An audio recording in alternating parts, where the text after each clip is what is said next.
రెడ్డి ఇవాళ మేడారంలో పర్యటించనున్నారు. సమ్మక్క సారాలమ్మలకు మొక్కులు చెల్లించి గ్రామ అభివృద్ధి పునర్నిర్మాణ సంకల్పంతో సీఎం హోదాలో మేడారంలో అడుగు పెడుతున్నారు. ఇక అమ్మవార్ల గద్దెల ప్రాంతంలో కొత్త డిజైన్లను ఖరారు చేసి ఆయా పనులకు శ్రీకారం చుట్టనున్నారు. ఇవాళ మధ్యాహ్నం 12 గంటలకు సీఎం రేవంత్ రెడ్డి మేడారం చేరుకుంటారు. అక్కడ సమ్మక్క సారాలమ్మల అమ్మవార్లను దర్శించుకొని ఇక పనుల్ని పర్యవేక్షిస్తారు. ఇందుకోసం భారీగా ఏర్పాట్లనే చేసింది జిల్లా పోలీసు యంత్రాంగం. దాదాపు 200 మంది పోలీసులు బందోబస్తుగా ఉన్నారు. ఇక జిల్లా సరిహద్దు ప్రాంతాల్లో మావోయిస్టుల ప్రాబల్యం కూడా ఎక్కువ. అందులోనూ అటవీ ప్రాంతం కావడంతో అడుగడుగునా నిఘా పెట్టారు. ఇక గత బీఆర్ఎస్ హయాంలో ప్రతిపక్ష కాంగ్రెస్ నేతగా ఉన్నప్పుడు సమ్మక్క సారాలమ్మ గద్దెలను పూజించి తెలంగాణలో అధికారం లక్ష్యంగా మేడారం నుంచే పాదయాత్ర ప్రారంభించారు రేవంత్ రెడ్డి.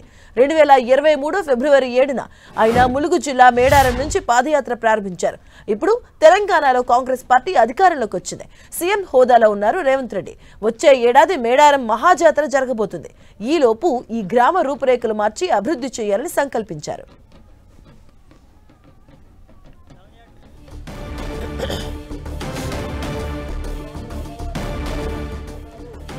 ఇవాళ సీఎం రేవంత్ రెడ్డి మేడారంలో పర్యటించబోతున్నారు. సమ్మక్క సారాలమ్మను మొక్కులు చెల్లించి గ్రామ అభివృద్ధి పునర్నిర్మాణం సంకల్పంతో సీఎం హోదాలో మేడారంలో అడుగు పెట్టబోతున్నారు రేవంత్ రెడ్డి. ఇక అమ్మవార్ల గద్దెల ప్రాంతంలో కొత్త డిజైన్స్ ను ఖరారు చేసి ఆయా పనులకు శ్రీకారం చుట్టబోతున్నారు. అలాగే మధ్యాహ్నం 12 గంటలకు సీఎం రేవంత్ రెడ్డి మేడారం చేరుకోబోతున్నట్టుగా తెలుస్తుంది. అక్కడ సమ్మక్క సారాలమ్మ అమ్మవార్లను దర్శించుకొని పనుల్ని పర్యవేక్షిస్తారు. అలాగే ఇందుకోసం భారీగా ఏర్పాట్లను చేసింది జిల్లా పోలీసు యంత్రాంగం. దాదాపు 200 మంది పోలీసు బందోబస్తుగా పెట్టారు.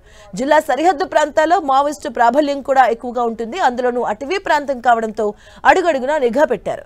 బీఆర్ఎస్ హయాంలో ప్రతిపక్ష కాంగ్రెస్ నేతగా ఉన్నప్పుడు సమ్మక్క సారాలమ్మ గద్దెలను పూజించి తెలంగాణలో అధికారమే లక్ష్యంగా మేడారం నుంచి పాదయాత్ర ప్రారంభించారు సీఎం రేవంత్ రెడ్డి. 2023 ఫిబ్రవరి 7న ఆయన ములుగు జిల్లా మేడారం నుంచి పాదయాత్ర ప్రారంభించారు.